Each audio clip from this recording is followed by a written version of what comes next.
राज्याच्या अर्थसंकल्पामध्ये आज ज्या घोषणा करण्यात आल्या, या आकर्षक घोषणा करण्यात आलेल्या आणि निव्वळ निवडणुका डोळ्यासमोर ठेवून या घोषणा करण्यात आलेल्या आहे। उदाहरणार्थ सोयाबीन कापसाला त्यांनी हेक्टरी 5,000 रुपयाची मदत करायचं ठरवलं, पण मर्यादा 2 हेक्टरची घातली। ज्या शेतकऱ्याकडे 5 एकरापेक्षा जास्त शेती आहे त्या शेतकऱ्याचा तोटा झालेला नाही आहे का? 20-25 एकर शेती असणाऱ्या, 15 एकर शेती असणाऱ्या शेतकऱ्याला या मदतीचा काय उपयोग होणार आहे?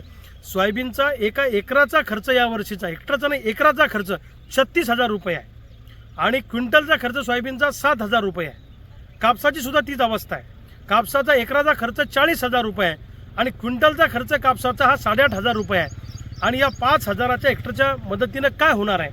शेतकऱ्याच्या तोंडाला पानं पुसण्याचा हा प्रकार आहे आणि काहीतरी हेडलाईन मॅनेजमेंट करायची असा उद्योग सरकारने यामध्ये केलेला आहे। खरोखर सरकारला जर शेतकऱ्यांचं भलं करायचं असेल तर केंद्र सरकारच्या छातीवर बसा आणि सोयाबीन कापसाला उत्पादन खर्चाच्या 50% नफाप्रमाणे भाव मिळवून द्या। तुमच्या भिकारी योजनांची आम्हाला गरज नाही आणि योजना अशा आणलेल्या आहेत की 100 पैकी 2च माणसांना त्याचा उपयोग झाला पाहिजे, असे जाचक अटी आणि निकष त्यात टाकायचे। 2च घोषणा मला त्यातल्या बऱ्या वाटल्या, ज्यामध्ये त्यांनी वीज बिल माफीचा निर्णय घेतला, थकीत वीज बिल माफीचा, ती एक घोषणा आम्हाला बरी वाटली।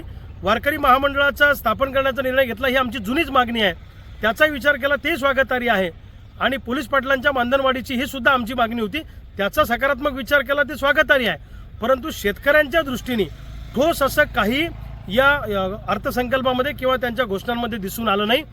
जंगली जनावरांचा त्रास वाचावा म्हणून शेतीला मजबूत कंपाऊंड करण्याची योजना सरकार आणेल अशी आम्हाला आशा होती, पण त्याचं काही त्यामध्ये नाही आहे। दुसऱ्या बाजूला पीक विम्याची रक्कम अजूनपर्यंत आम्हाला मिळालेली नाही, मागची नुकसान भरपाई अजूनपर्यंत आम्हाला मिळालेली नाही, त्याबद्दल सुद्धा काही या ठिकाणी बोलण्यात आलेलं नाही आहे।